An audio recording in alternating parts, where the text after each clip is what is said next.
नमस्कार बच्चों, ईसा classes online education में आपका एक बार फिर से स्वागत है। देखिए बच्चों, 9th class NCERT new syllabus जो आया है उसके अकॉर्डिंग हम लोग जो 3rd चैप्टर है जिसका नाम है उपभोक्तावाद की संस्कृति, उसे हम पढ़ रहे थे।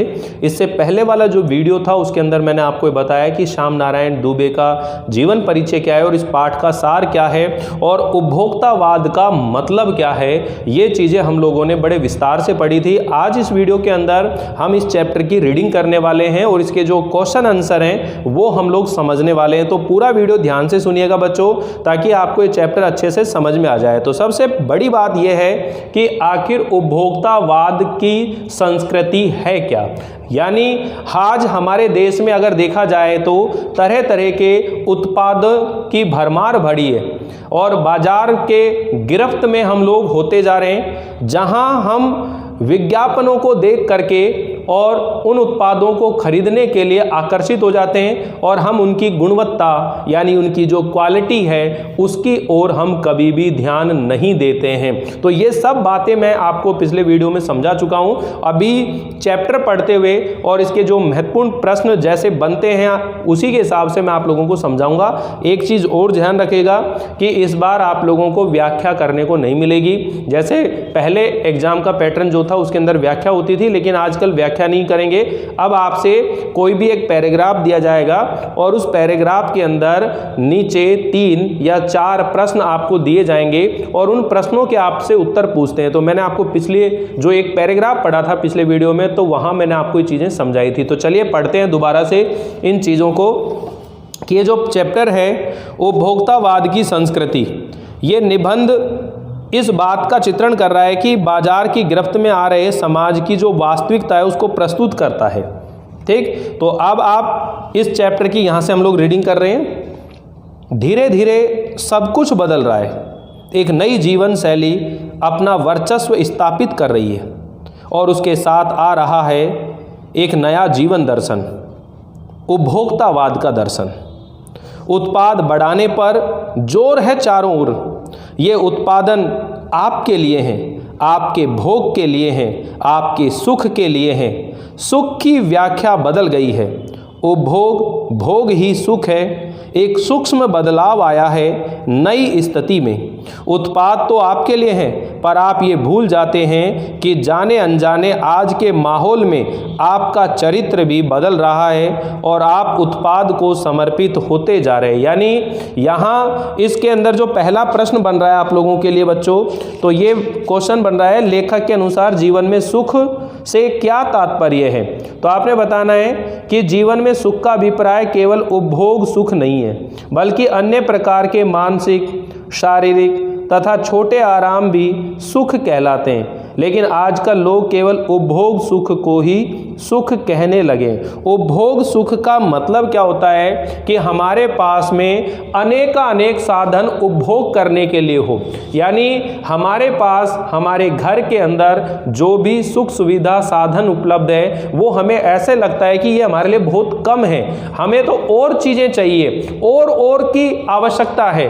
ऐसी स्थिति में वो व्यक्ति अपने जीवन में जो साधन है उसके पास, उनका आनंद भी वो नहीं ले पाता है और के चक्कर में वो अपने जीवन में हमेशा हताश निराश रहता है। ठीक है, तो देखिए विलासिता की सामग्रियों से ये बाजार भरा पड़ा है। विलासिता का मतलब है लग्जरी, लग्जरी प्रोडक्ट, लग्जरी उत्पाद, यानी उन वस्तुओं से बाजार भरमार है।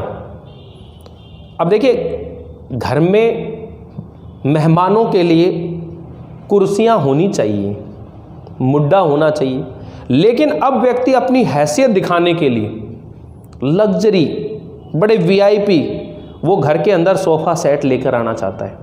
भाई घर के अंदर टेलीविज़न होना चाहिए, ठीक है, लेकिन नई बड़ी वाली एलईडी लेकर आता है वो अपनी हैसियत प्रतिष्ठा दिखाने के लिए।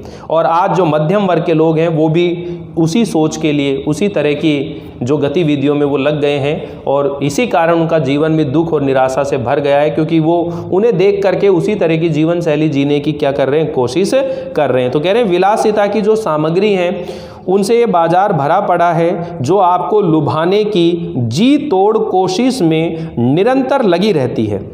दैनिक जीवन में डेली लाइफ में काम आने वाली वस्तुओं को ही लीजिए। अब देखिए हमारे जर्नल जीवन में डेली लाइफ में जो चीज़ें काम आती हैं उनका एक नमूना यहाँ आपके सामने आ रहा है। अब देखिए दांतों को साफ करने के लिए टूथपेस्ट की आवश्यकता होती है।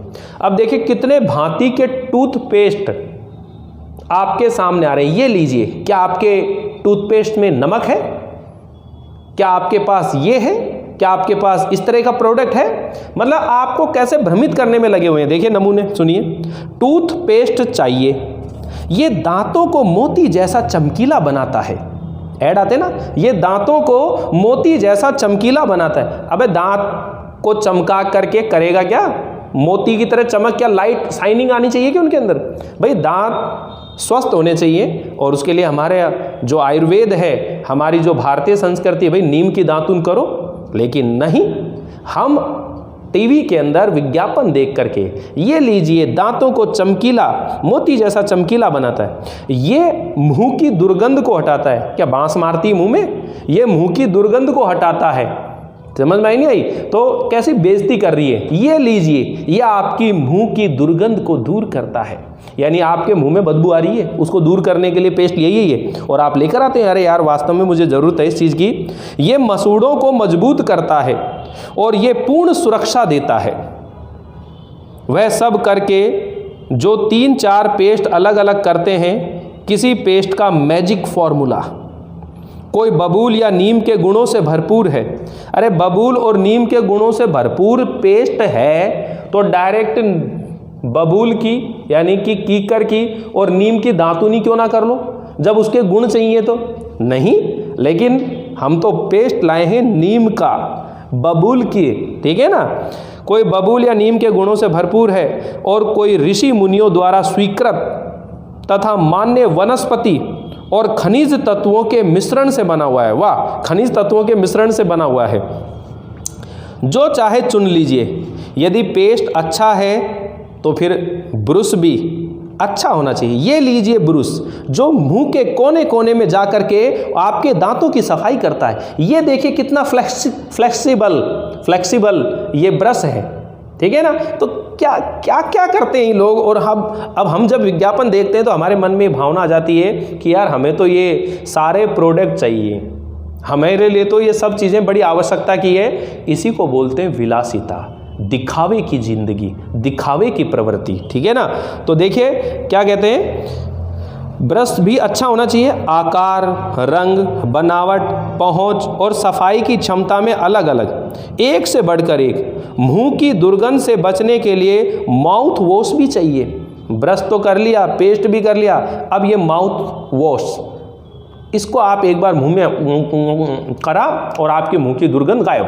ठीक, माउथ वॉश भी चाहिए। सूची और भी लंबी हो सकती है, पर इतनी चीज़ों का ही बिल काफ़ी बड़ा हो जाएगा, क्योंकि आप शायद बहुविज्ञापित और कीमती ब्रांड खरीदना ही पसंद करेंगे।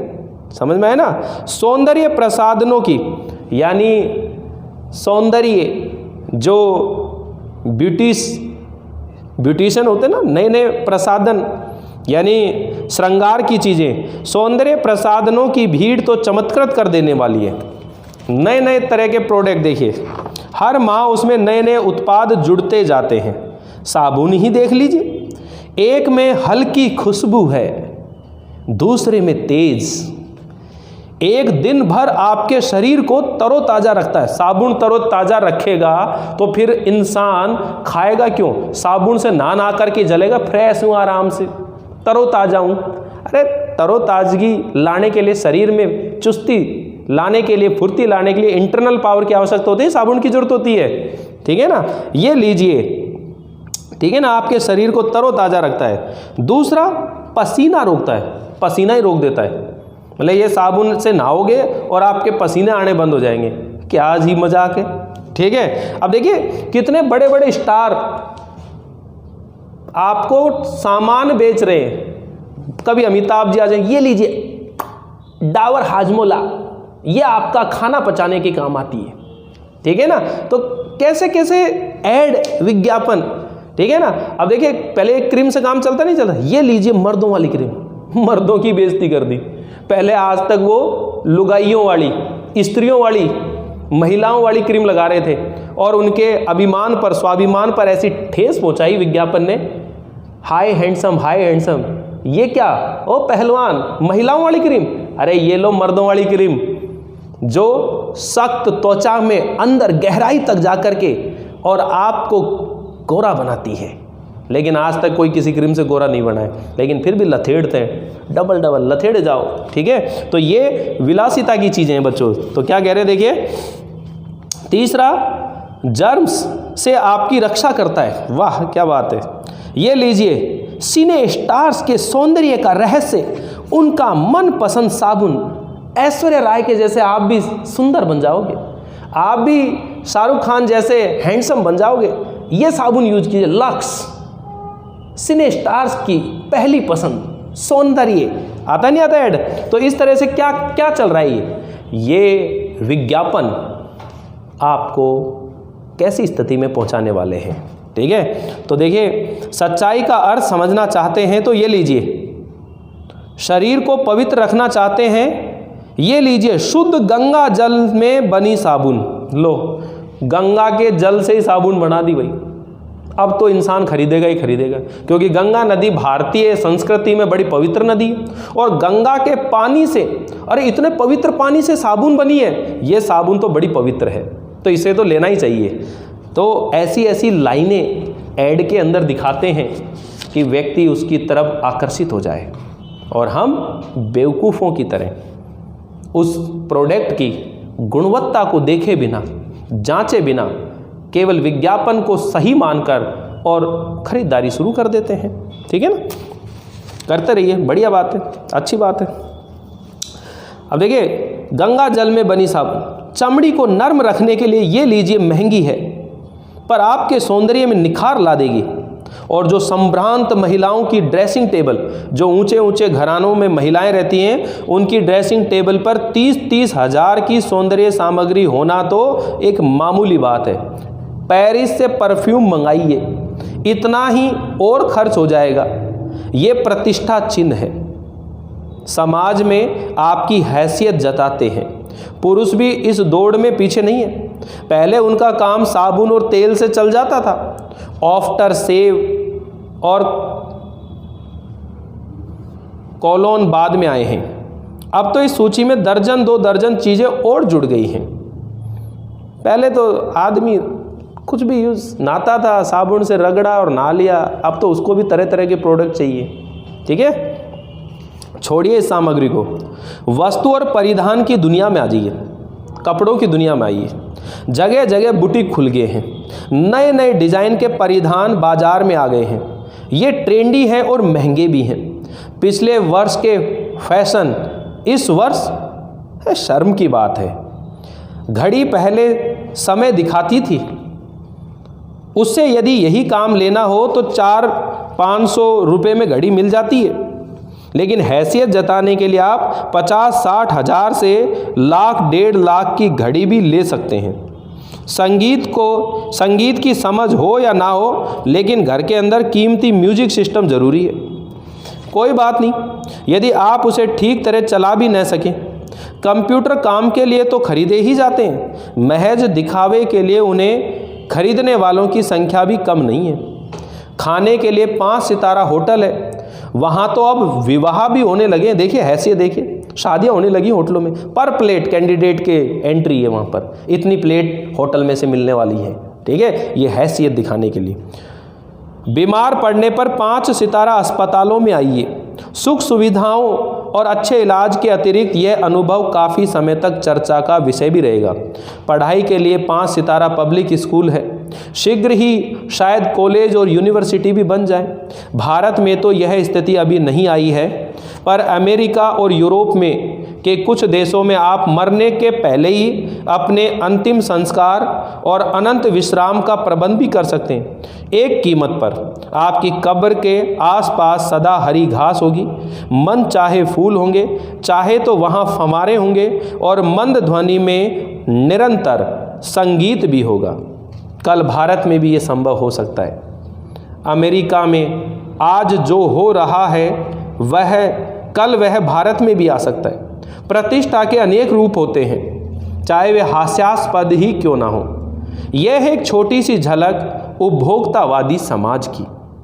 एक विशिष्ट जन का समाज है, पर सामान्य जन भी इसे ललचाई निगाहों से देखते हैं। उनकी दृष्टि में, एक विज्ञापन की भाषा में, यही है राइट चॉइस बेबी। ये अंदर का मामला है, आराम का मामला है। अरे कितने कितने प्रोडक्ट आप लोगों की दुनिया में यहाँ बाजार में भरे पड़े हैं, किन किन को किस नाम से खरीदोगे?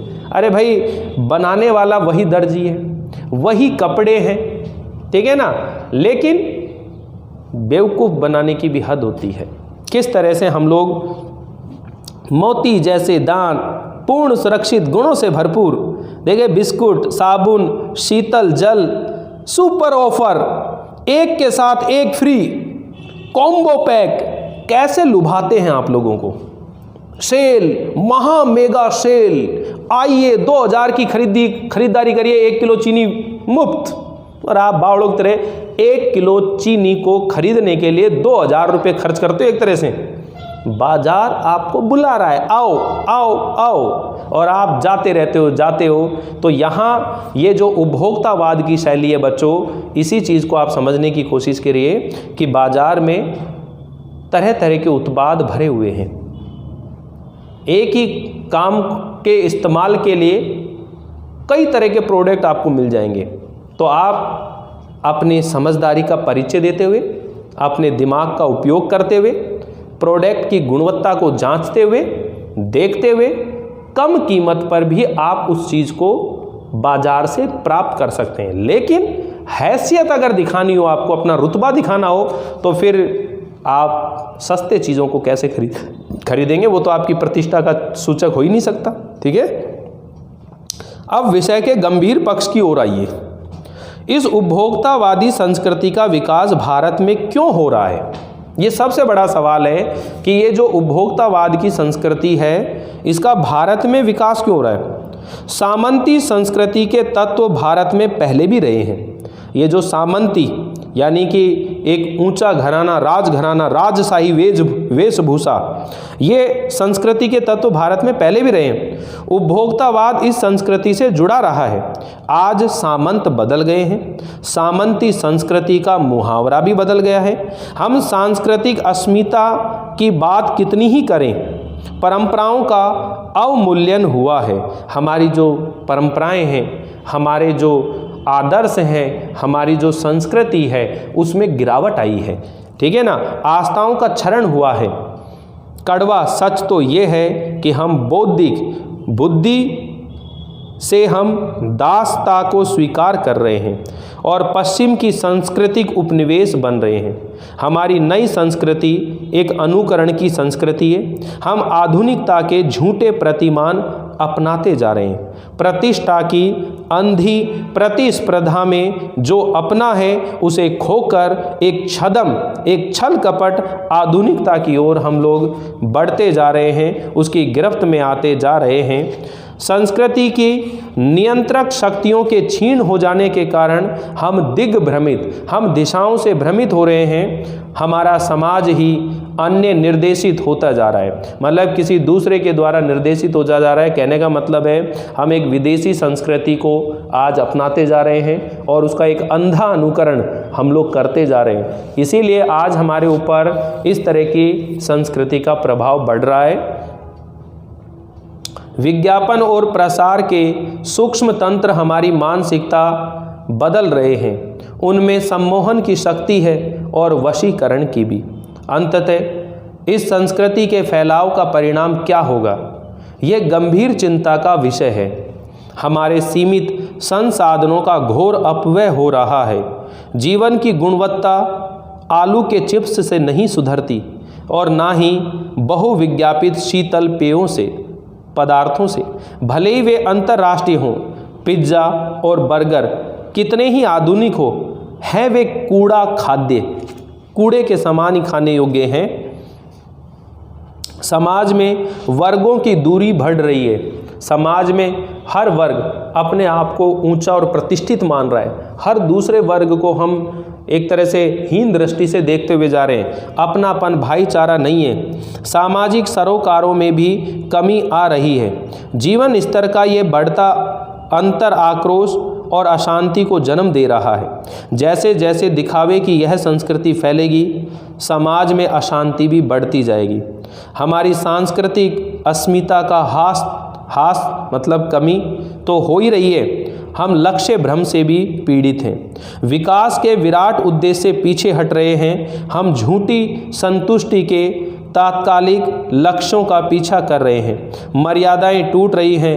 नैतिक मानदंड ढीले पड़ रहे हैं। व्यक्ति केंद्रिकता बढ़ रही है, यानी व्यक्ति अपने अंदर ही खुश है, वो उसका जीवन अपने तक सीमित है। स्वार्थ परमार्थ पर हावी हो रहा है। भोग की आकांक्षाएं आसमान को छू रही हैं। किस बिंदु पर रुकेगी यह दौड़?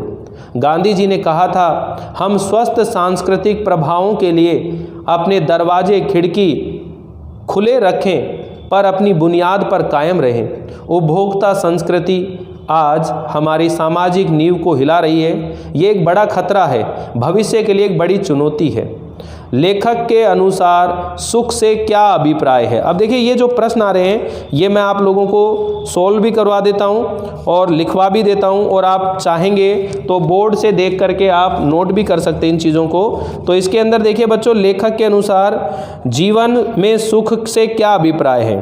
तो सुख का अभिप्राय केवल उपभोग सुख नहीं है, बल्कि अन्य प्रकार के जो मानसिक, शारीरिक तथा छोटे आराम भी सुख कहलाते हैं। लेकिन आजकल लोग केवल उपभोग सुख को ही सुख कहने लगे हैं। सेकंड क्वेश्चन है, आज की उपभोक्तावादी संस्कृति हमारे दैनिक जीवन को किस प्रकार प्रभावित कर रही? आज जो ये उपभोक्तावादी संस्कृति है हमारे जीवन को अनेक प्रकार से प्रभावित कर रही है। हम उत्पादों के निरंतर दास बन रहे हैं। पिज्ज़ा, बर्गर आदि कूड़ा खाद्य वस्तुओं को अधिक महत्व दिया जा रहा है। 5 सितारा संस्कृति से सामान्य व्यक्ति में प्रतिष्ठा के नाम पर लालच भर गया है। समाज के वर्गों में दूरियां बढ़ गई हैं। दिखावे की संस्कृति या अनुकरण की संस्कृति फल फूल रही है। हम अपनी सांस्कृतिक पहचान को खोते जा रहे हैं। हमारे संसाधनों का अपव्यय हो रहा है। मानवीय गुणों एवं मूल्यों का पतन हो रहा है। इस तरह से यहाँ इन चीज़ों को हम देख रहे हैं कि आज की उपभोक्तावादी संस्कृति जो है किस तरह से हमारे जीवन को क्या कर रही है, प्रभावित कर रही है। तो इसके जो ये पाठ्य पुस्तक के प्रश्न है ये मैं आपको नोट करवा देता हूँ, आप फटाफट इनको लिखते चलें। तो इसके अंदर पाठ्य पुस्तक में जो प्रश्न फर्स्ट है, लेखक के अनुसार जीवन में सुख से क्या अभिप्राय है?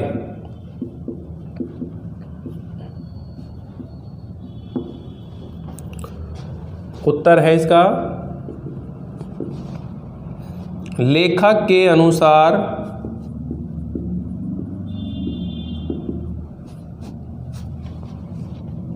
जीवन में सुख का अभिप्राय केवल उपभोग सुख नहीं है,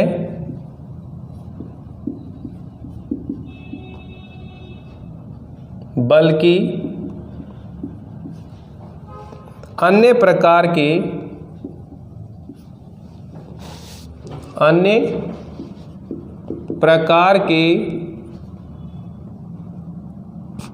मानसिक, शारीरिक तथा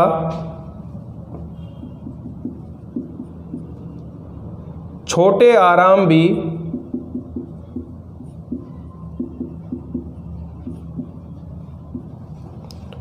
सुख कहलाते हैं।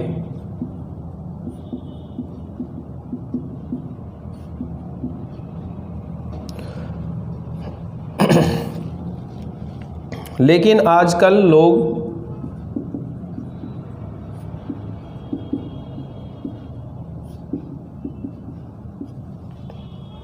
उपभोग सुख को ही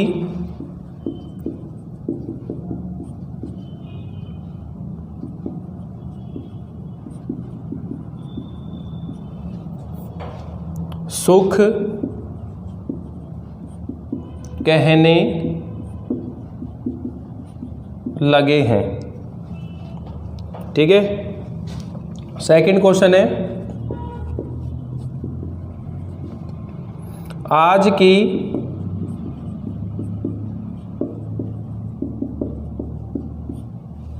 उपभोक्तावादी संस्कृति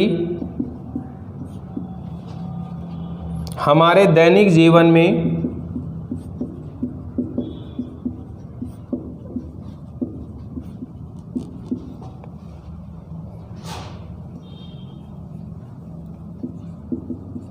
किस प्रकार प्रभावित कर रही है? उत्तर है इसका, आज की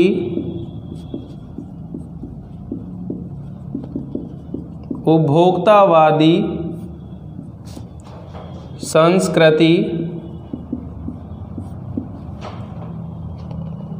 हमारे दैनिक जीवन को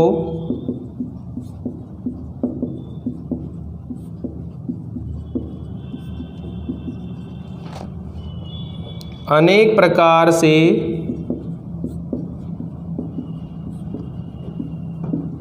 प्रभावित कर रही है।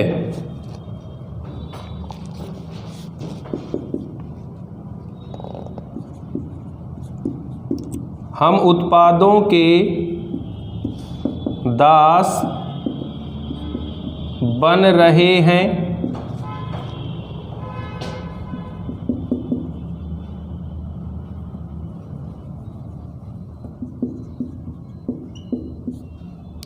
पिज्जा, बर्गर आदि कूड़ा खाद्य वस्तुओं को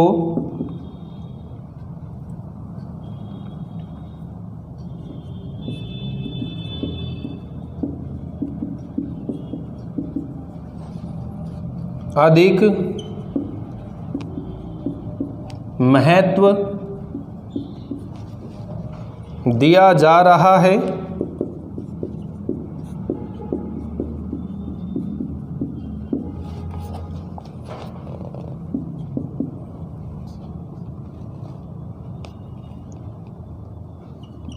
समाज के वर्गों में आपस में दूरियां बढ़ रही हैं।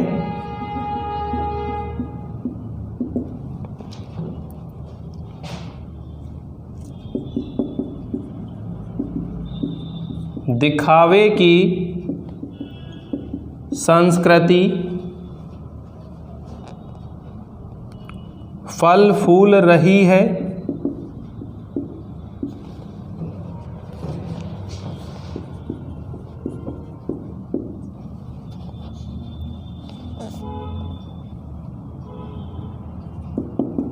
हम अपनी सांस्कृतिक पहचान खोते जा रहे हैं।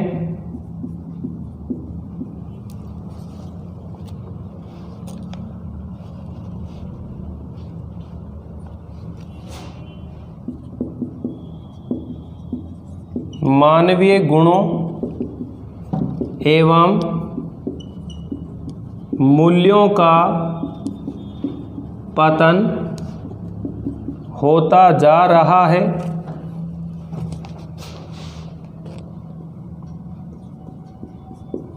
ठीक है, इस तरह से ये इसका उत्तर आपके सामने आ गया कि आज की जो उपभोक्तावादी संस्कृति है वो हमारे दैनिक जीवन को किस तरह से प्रभावित कर रही है, तो आप समझ लें।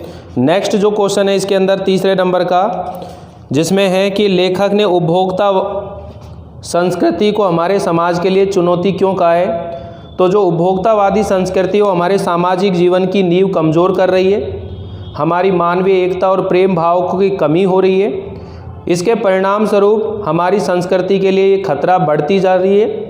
आज इसी प्रवृत्ति के कारण हम पश्चिम के सांस्कृतिक उपनिवेश बन रहे हैं, क्योंकि यह भोग को बढ़ावा दे रही है। इसलिए उपभोक्ता संस्कृति हमारे समाज के लिए क्या बन गई, एक चुनौती बन गई है।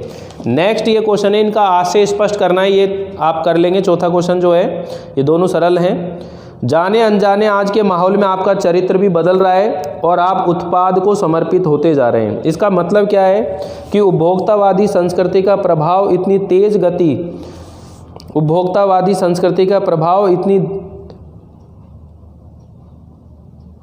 इतनी तेज गति से पड़ रहा है, इसके प्रभाव में आकर हमारा चरित्र भी बदलता जा रहा है, क्योंकि हम वस्तुओं का उपभोग ही सुख मानने लगे और हम उत्पादों का उपभोग करते करते उनके गुलाम होते जा रहे हैं, जिसके परिणाम ये हो रहा है कि हम उत्पादों का उपभोग नहीं कर रहे हैं, बल्कि उत्पाद हमारे जीवन का भोग कर रहे हैं।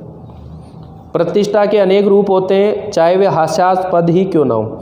अब समाज में लोग प्रतिष्ठा दिखाने के लिए तरह तरह के कार्य करते हैं। प्रतिष्ठा के कई रूप तो बिल्कुल ही विचित्र होते हैं, उसके कारण हम अपनी हंसी के पात्र बन जाते हैं। जैसे अमेरिका में लोग मरने से पहले समाधि का प्रबंध कर लेते हैं, धन देकर ये निश्चित कर लेते हैं कि समाधि के आसपास हरियाली रहेगी, कौन कौन सा फूल लगेंगे, कैसा संगीत होगा, इस तरह की बातें जो है वो पहले से ही तय कर लेते हैं। तो देखिए बच्चों, अब ये चैप्टर बिल्कुल कंप्लीट हो चुका है। अब हम लोग नेक्स्ट जो चैप्टर है उसे हम लोग पढ़ेंगे और उम्मीद है कि आपको बिल्कुल अच्छे समझ में आ गया होगा। इसका वर्क आप ज़रूर कर लीजिएगा। मिलते हैं अगली बार एक नए चैप्टर के साथ, तब तक के लिए थैंक यू, बाय बाय।